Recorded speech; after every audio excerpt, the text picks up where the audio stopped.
أعوذ بالله من الشيطان الرجيم.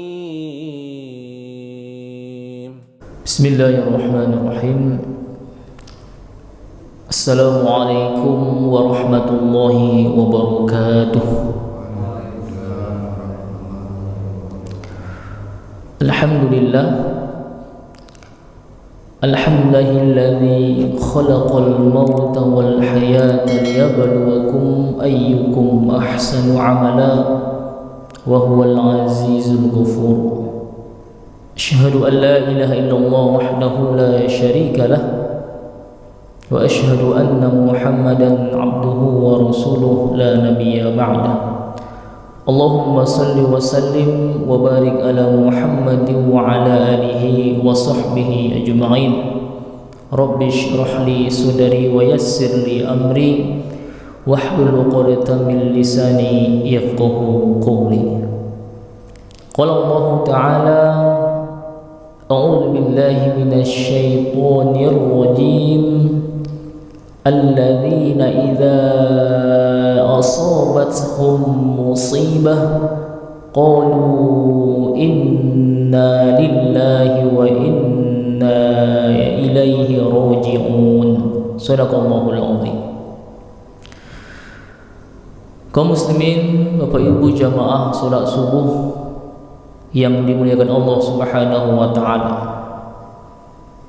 Kembali kita mengucapkan alhamdulillahirabbil alamin kepada Allah. Di subuh yang mulia ini Allah senantiasa masih melimpahkan rahmat, hidayah, nikmatnya kepada kita bersama, sehingga kita masih bisa duduk di majelis ilmu ini. Mudah-mudahan dengan kita meluangkan waktu kita yang senggang ini dinilai pahala dari Allah Subhanahu wa taala.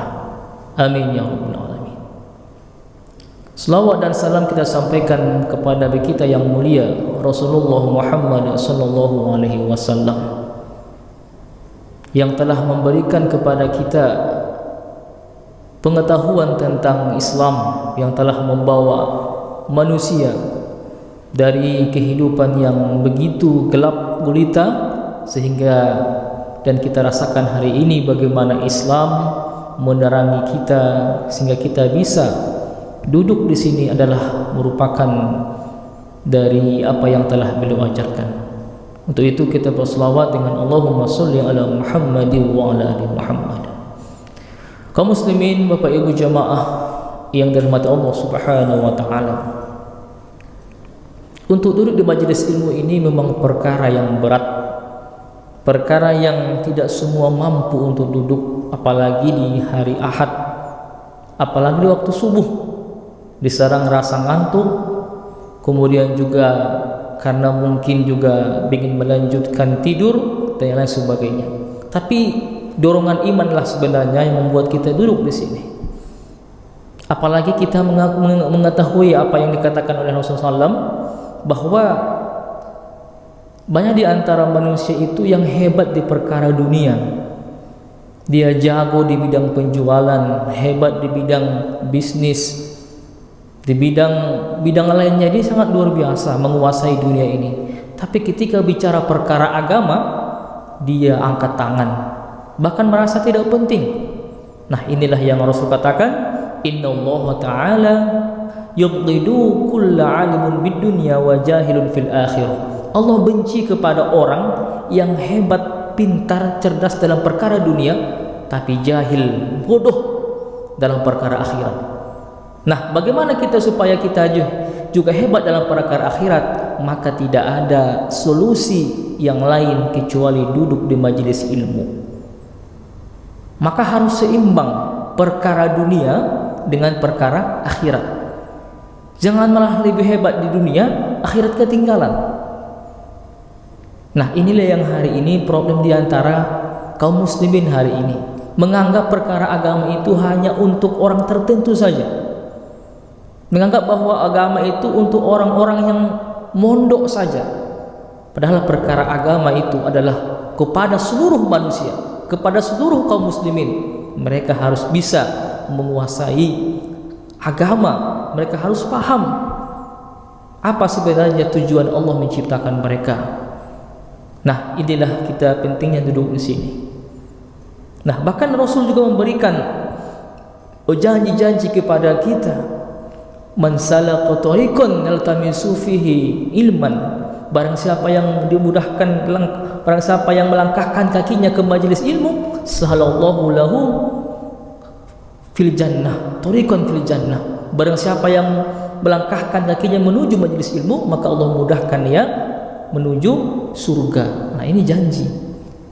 Jadi jangan sampai kita tidak percaya dengan janji-janji yang disampaikan oleh Rasulullah SAW. Nah, Bapak jamaah yang berbahagia, sebagaimana tadi penyampaian pembukaan bahwa pada kesempatan yang mulia ini kita akan berbicara tentang bagaimana sikap kita terhadap musibah. Setiap manusia pasti akan mendapati musibah. Tidak ada manusia satupun yang ia tidak lepas atau luput dari musibah. Nah, sekarang apa sikap kita ketika musibah menimpa kita? Apa langkah yang kita lakukan ketika musibah mendatangi kita? Nah, disinilah Islam itu begitu sempurnanya, begitu luar biasanya mengatur berbagai problematika manusia. Maka sangat indah agama kita yang kita peluk saat ini, karena dia begitu mengatur. Nah, apalagi hari ini informasi yang sama-sama ketahui, gempa yang menggoncang ya, gempa bumi yang mengguncangkan Turki hari ini ya, ini perlu disikapi. Bagaimana sikap kita melihat gempa yang sebesar itu, 7,8 magnitudo atau skala Richter, yang menewaskan saat ini informasi terbaru sudah di angka 23.000, 17.000 sekian dari Turki, sisanya itu di Suriah. Itu manusia semua Pak yang meninggal itu, yang perempuan, laki-laki, anak-anak.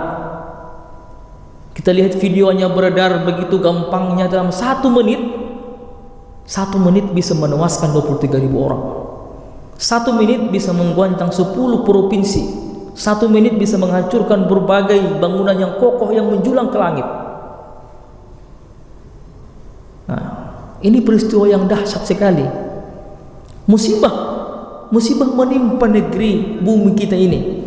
Dan kita ketahui bersama bahwa Turki itu adalah negara muslim, negara yang terakhir menerapkan hukum-hukum Islam, dan itu negara muslim terakhir yang disebut dengan Khilafah Utsmaniyah, Turki Utsmani. Itu terakhir. Di negeri Turki inilah terakhir adanya khalifah. Kalau kita dulu pernah namanya Khalifah Abu Bakar, di Turki juga dulu ada namanya Khalifah Abdul Majid. Di situ sudah terakhir tanggal 3 Maret 1924 Masehi, kita masih ada khalifah di situ. Tapi setelah itu diganti dengan negara Turki sekuler. Nah, itu digoncang sama Allah dalam waktu 1 menit. Bayangkan, di sana muslim banyak. Ya, itu negara muslim, itu negeri muslim.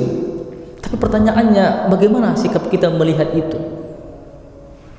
Bukankah mereka yang meninggal itu adalah rata-rata kaum muslimin, apalagi di Suriah ya? Tapi mengapa Allah menggoncang mereka? Dan apakah kita sebagai muslim di Indonesia tidak ada peluang yang sama dan kita merasa biasa-biasa saja? Nah, inilah perlu kita menyikapi musibah. Itu musibah yang semua orang tertuju ke sana, yang menjadi dunia berita utama internasional, yang sekarang sudah ya dikatakan status darurat yang disampaikan oleh Presiden Erdogan. Nah, banyak musibah-musibah yang menimpa manusia. Nah, maka pertama kita dudukkan dulu apa itu musibah. Apa itu musibah? Bapak Ibu jamaah yang berbahagia, musibah itu disampaikan para ulama adalah kullu makhruhin yahullu bil bil insan. Segala sesuatu yang dibenci yang terjadi pada manusia, itu musibah.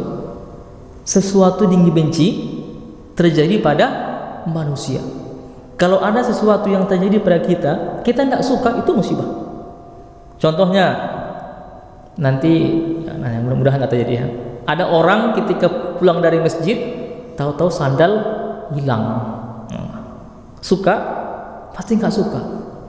Seperti semalam ada kejadian guru tahsin di Al-Furqan, waktu pulang, tiba-tiba di grup, Afwan, adakah yang membawa sandal saya? Gitu kan. Jadi dia nggak senang, sandalnya hilang gitu kan. Kalau belum pernah ada kejadian sandal hilang, alhamdulillah sandal saya hilang, belum pernah. Pasti mencari-cari ke sana ke sini kan, lapor sama pengurus masjid, apalagi sandalnya baru. Nah itu musibah. Apa musibah lagi contohnya? Pokoknya yang menimpa kita, sakit hati Pak. Musibah. Jadi segala sesuatu yang menimpa manusia itu mesti musibah. Nah apalagi bencana alam, wah musibah sekali, jelas. Jadi musibah itu sangat sederhana, pokoknya terjadi menimpa manusia itu musibah. Nah lalu apa tindakan kita ketika musibah menimpa kita, terutama musibah-musibah yang besar, ya, musibah-musibah yang besar. Misalnya hilang sesuatu yang berharga dalam diri kita, hilang uang, atau misalnya kemalingan, atau misalnya ada saudara kita yang meninggal dunia, ada yang sakit. Sakit itu musibah Pak ya? Ada yang senang sakit di sini? Kayaknya nggak ada ya. Pasti semua nggak suka sakit, ya. Nah, apa sikap kita ketika kita timpa musibah? Nah, maka ini kita uraikan. Yang pertama, sikap kita ketika timpa musibah adalah disikapi dengan keimanan, dan itu merupakan qadanya Allah Subhanahu wa taala. Jadi disikapi dengan iman. Disikapi dengan keimanan, mengembalikan ini kepada Allah Subhanahu wa taala, bahwa musibah itu terjadi karena izin ridho Allah Subhanahu wa taala. Ini sikap kita. Disikapi dengan iman bahwa sesuatu yang terjadi itu pasti qadanya Allah, pasti takdirnya Allah. Nah, ini sikap kita. Bahkan Allah mengatakan, inna musibati fil ardi wa fi anfusikum fil ardi fi kitabillah. Sesungguhnya musibah yang menimpa bumi dan setiap individu, ya, itu sudah tercatat, ya, min qabali amrotaha, tercatat di lauhul mahfuz. Jadi musibah-musibah itu kata Allah Subhanahu wa taala sebenarnya sudah tercatat. Ya, sebelum kita lahir sudah tercatat, tanggal sekian kamu dapat musibah. Ya, sudah tercatat. Maka sifat kita adalah, ya, kita kembalikan kepada Allah Subhanahu wa taala. Ketika dapat musibah, tadi hilang sandal, ya Allah mentakdirkan sandal kita hilang. Ya, hilang handphone. Maka jangan kita mengutuk-ngutuk, saya nggak terima begini. Ini saya nggak terima, masa saya yang hilang, padahal baru saya beli, ada orang nggak hilang-hilang. Maka kembalikanlah kepada pemiliknya. Itu sikap ridho, ridho kepada apa yang sudah Allah takdirkan. Maka jangan sampai, ya, karena Allah mengatakan demikian, ya, karena ini adalah merupakan wilayahnya Allah Subhanahu wa taala. Nah, maka di sini kalau sudah takdirnya Allah, ya kita nggak akan dihisab sama Allah. Tapi ketika ditimpa musibah itu, disikapi dengan hal yang lain, hanya pilihan. Kalau kita mengutuk nggak menerima, disinilah jatuhnya dosa. Karena kita punya ranah pilihan. Nah, contohnya lagi, pas kita naik motor, kita pelan, ya, kecepatan 30. Tahu-tahu ada anak lewat. Itu musibah. itu musibah. Nah, lalu kita mengutuk-ngutuk, ini gara-gara ini nih, gara-gara ini. Nah, maka disinilah sikap kita. Ya, makanya kalau seperti itu kan sudah qadanya Allah. Maka sikap kita adalah ridho terhadap musibah. Nah, Bapak Ibu jamaah yang berbahagia, itu yang pertama, ketika ditimpa musibah adalah kita kembalikan kepada Allah Subhanahu wa taala. Nah, yang kedua, ketika musibah menimpa manusia adalah sikap kita adalah sabar. Sabar ini perkara yang tidak mudah. Apa itu sabar? Imam As-Suyuti dalam kitab Tafsir Al-Jalalain itu mengatakan sabar itu adalah al-hafsulin nafsi ala ma takruha. Sabar itu adalah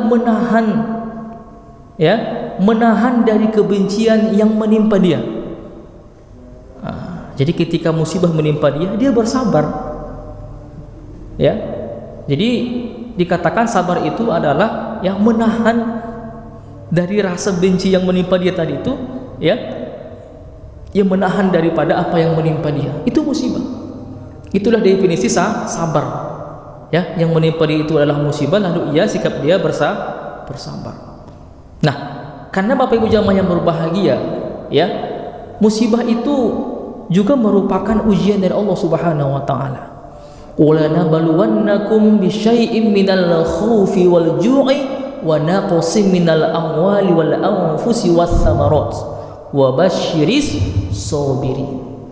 Allah mengatakan, dan akan kami uji mereka, dan pasti وَلَنَبْلُوَنَّكُمْ بِشَيْءٍ, dan pasti kami akan uji mereka, ya, bil khaufi, dengan sedikit ketakutan, wal ju'i, rasa lapar, kekurangan harta, ketakutan, kekurangan makanan.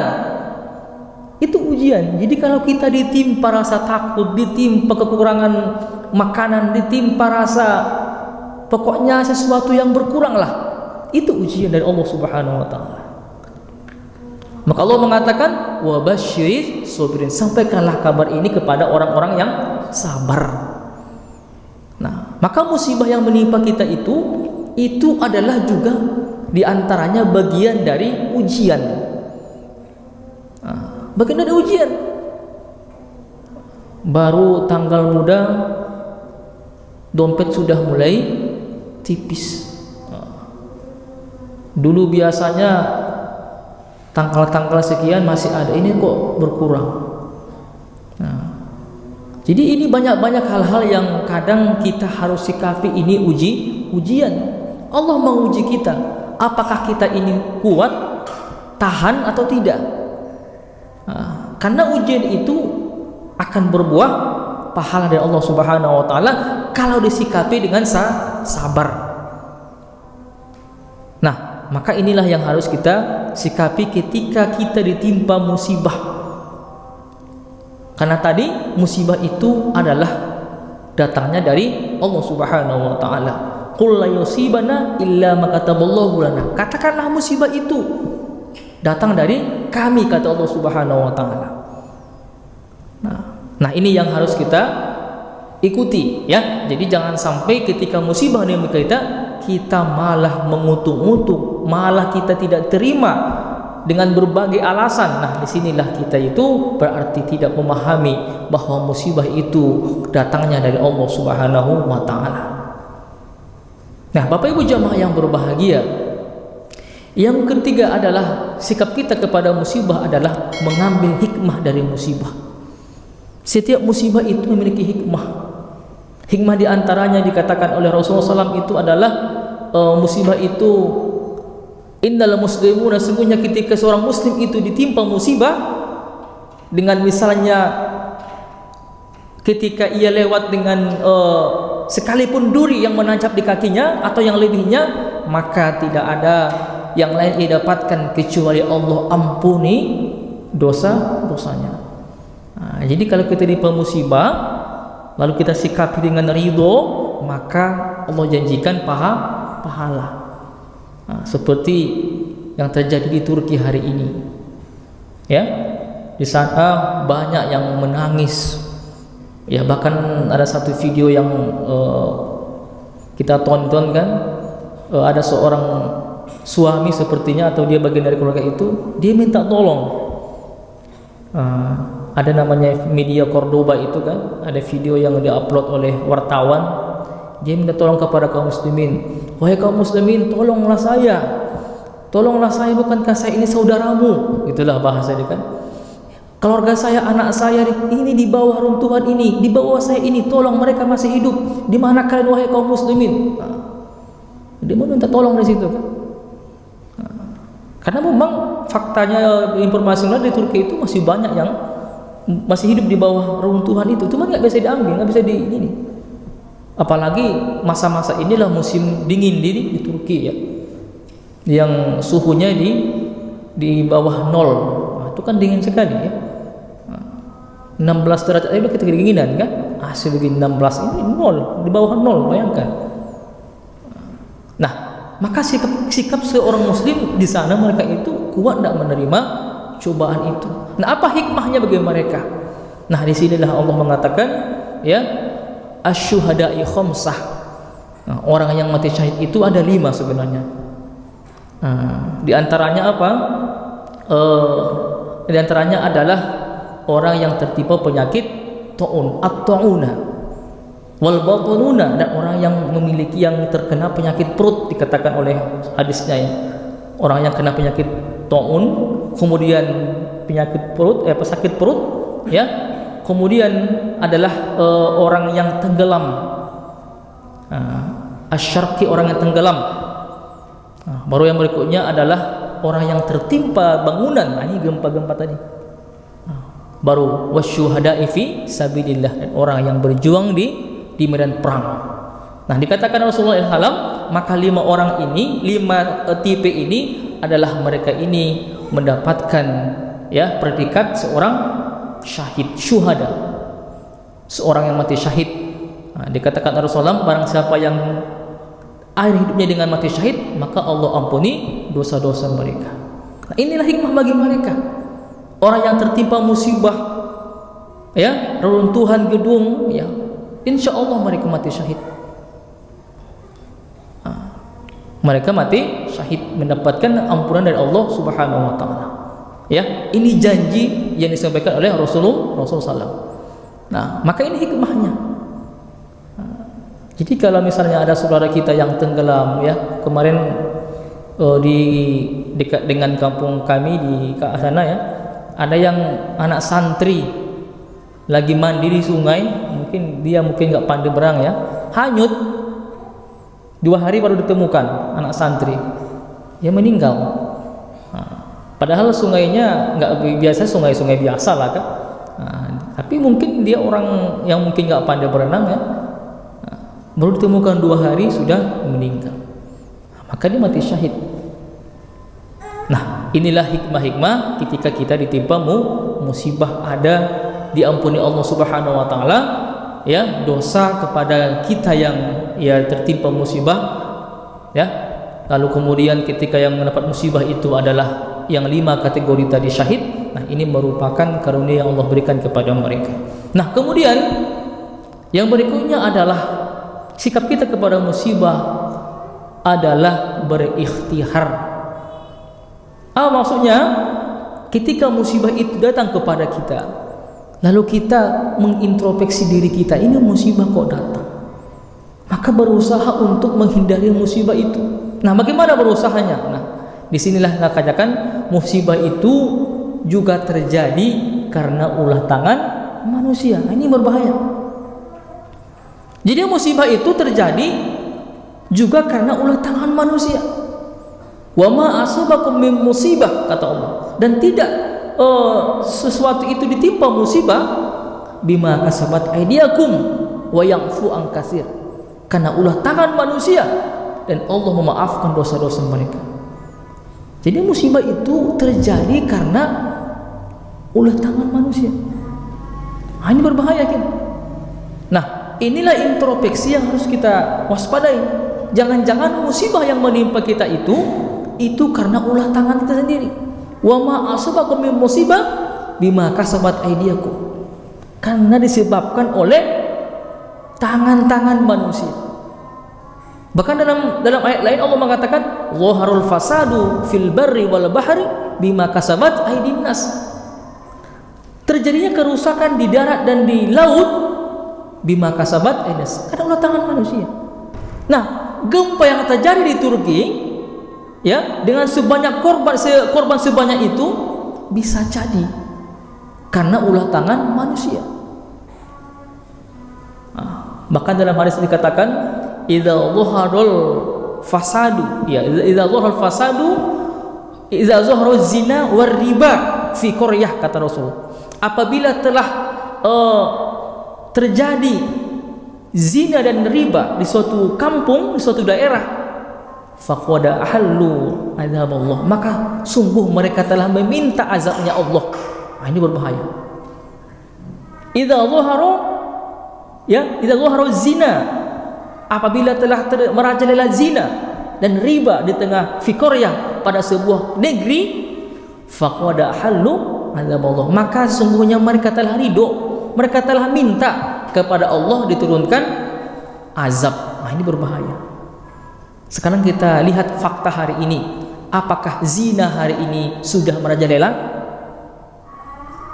Sudah. Bahkan diberikan tempatnya, kan? Mungkin di negeri kita ini nggak kelihatan. Apakah dia ada? Oh, ada, pasti ada. Dulu juga ada kok, tahun berapa Pak, yang di Kulim, yang di BPG sana tuh kan, yang udah dibubarkan. Apalagi hotel-hotel ya banyak hari ini. Zina itu merajalela. Itu yang zina yang ada izinnya, kan? Yang ada izinnya gimana? Nah, di mana-mana kan, seperti kasus yang kemarin yang kita ceritakan di Jawa Timur itu, kasus pelajar SMA, ya, yang hampir 200 orang siswi dispensasi nikah. Nah, mereka mau nikah masih pelajar. Nah, ini kan, itu adalah kasus perzinahan semua itu, anak pelajar. Nah, ini menunjukkan bahwa zina itu sudah merajalela. Itu baru di negeri kita. Nah, di Turki itu juga, kalau kita buka, coba nanti cek Pak, Turki itu bagaimana kehidupan di sana. Itu luar biasa liberalnya, mirip-mirip Eropa. Itu jalan-jalan kota itu, jalan kota-kota Turki itu, biasa itu perempuan itu ya pakaian ini, mohon maaf ya, pakaian dalam lah kalau kita katakan. Biasa, Muslim tuh. Nah, jadi sudah parah di Indonesia yang hari ini, lebih parah lagi di sana.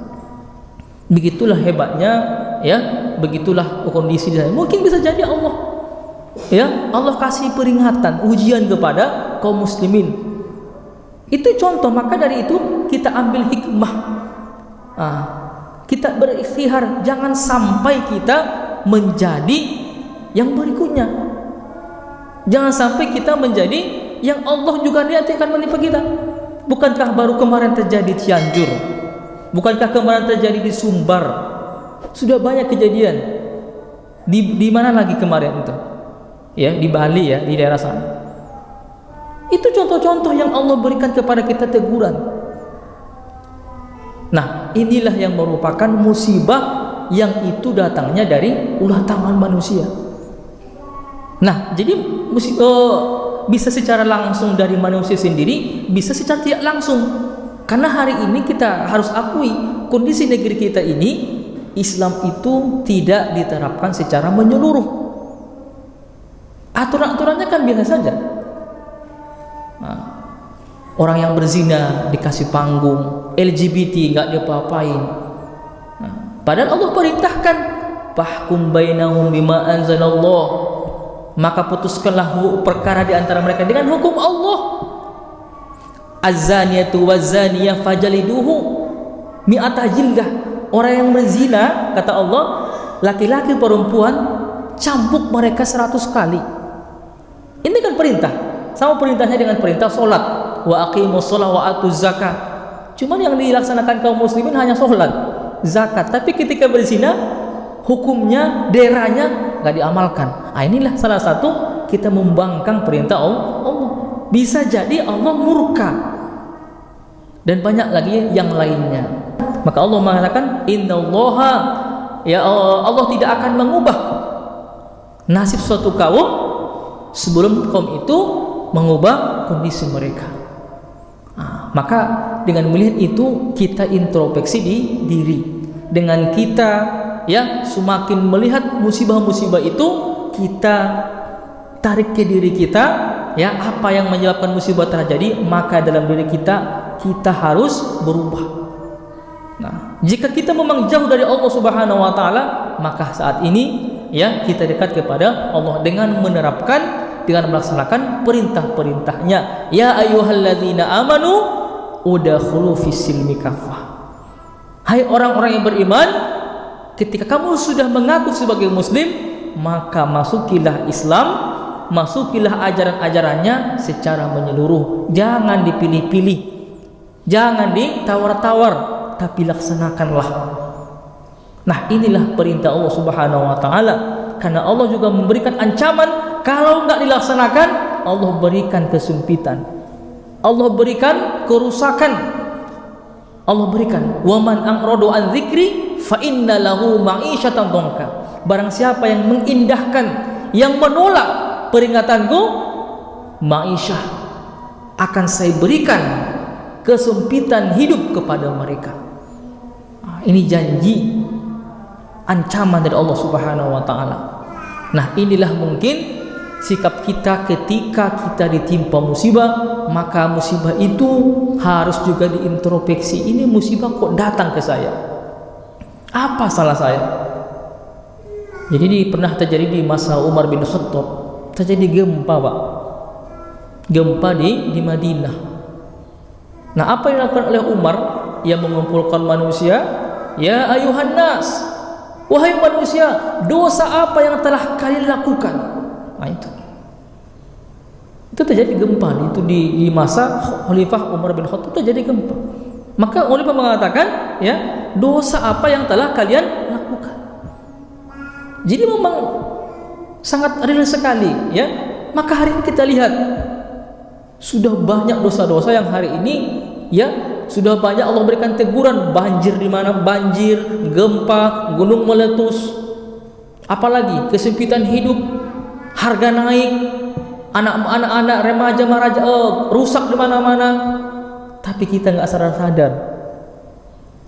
Nah, maka jangan sampai kita berdoa kepada Allah, jangan sampai yang terjadi di Turki 1 menit menewaskan 23.000 orang.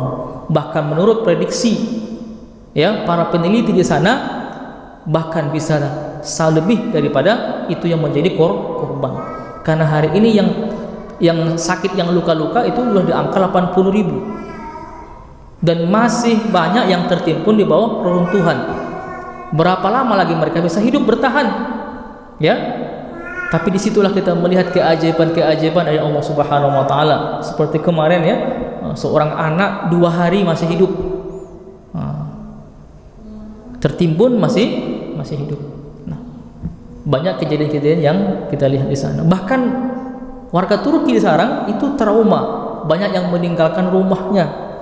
Ya, ada seorang mahasiswi di Turki itu diwawancarai, ya, dia mengatakan bahwa warga Turki di sana itu banyak meninggalkan kota.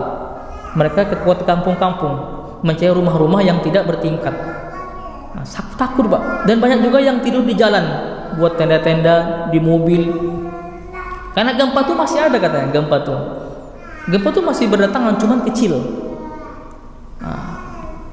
Nah, inilah yang kita harus akui, bahwa begitu lemahnya manusia, Allah itu bisa mengguncang, Allah itu maha berkehendak. Dan sikap kita adalah ketika itu, ya, kita harus introspeksi diri. Jika itu karena dosa, maka tinggalkanlah dosa itu dan kita bertaubat kepada Allah Subhanahu wa taala dengan taubat nasuha, taubat yang sungguh-sungguh. Insya Allah kalau kita sudah kembali ke jalannya Allah Subhanahu wa taala, maka keberkahan itu akan Allah berikan. La fatahna barakatin minas sama'i wal ardh, kata Allah. Maka pasti akan saya bukakan pintu langit, pintu bumi untuk keberkahan kepada seluruh makhluknya Allah Subhanahu wa taala. Baik, demikian yang dapat Al-Fakir sampaikan. Mudah-mudahan mulai saat ini ketika musibah menimpa kita, sikap kita seperti yang kita sampaikan tadi, sehingga kita semakin takwa, taat kepada Allah Subhanahu wa taala. Demikian, afwa minkum. Jika ada yang perlu kita diskusikan, kami persilahkan. Silakan. Ada nggak dosa yang nggak bisa diampuni dengan istighfar? Bicara mengenai dosa, ya, dosa itu terbagi menjadi 3, ya. Ada dosa karena diri kita sendiri, yang kedua dosa karena orang lain, yang ketiga dosa karena dosa itu didapatkan orang berbuat maksiat, kita dapat dosa. Paham maksudnya Pak ya?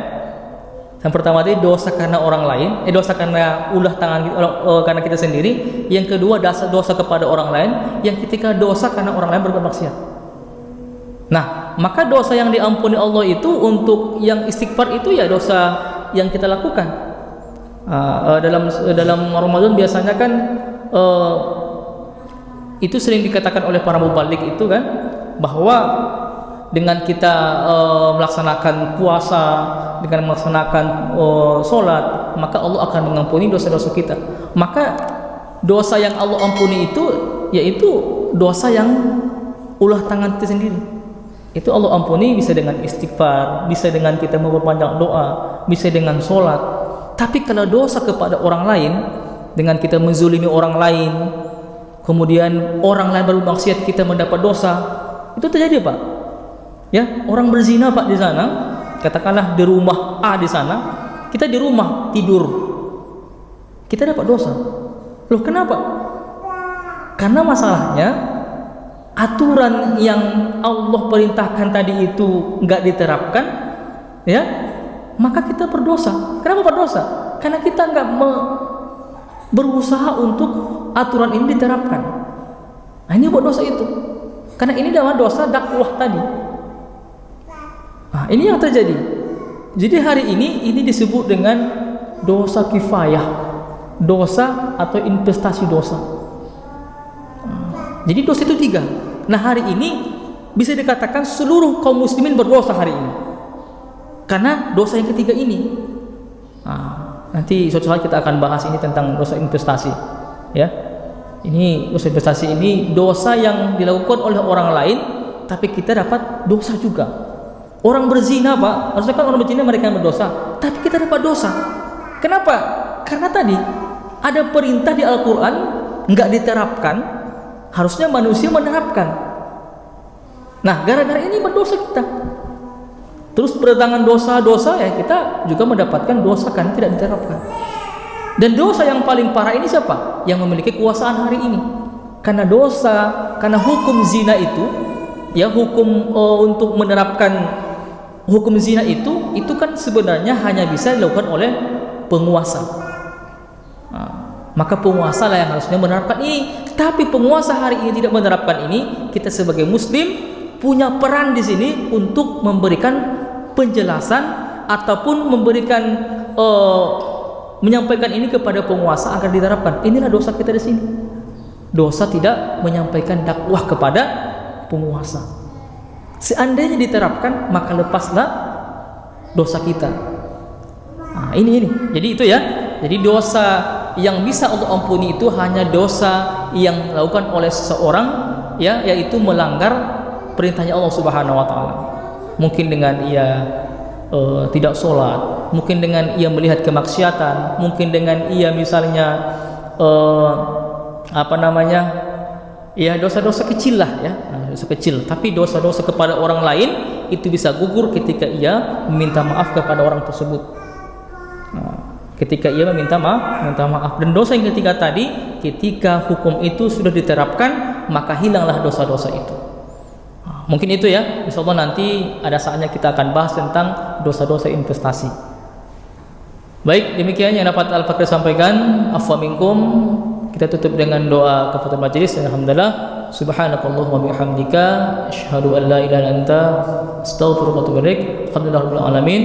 Assalamualaikum warahmatullahi wabarakatuh.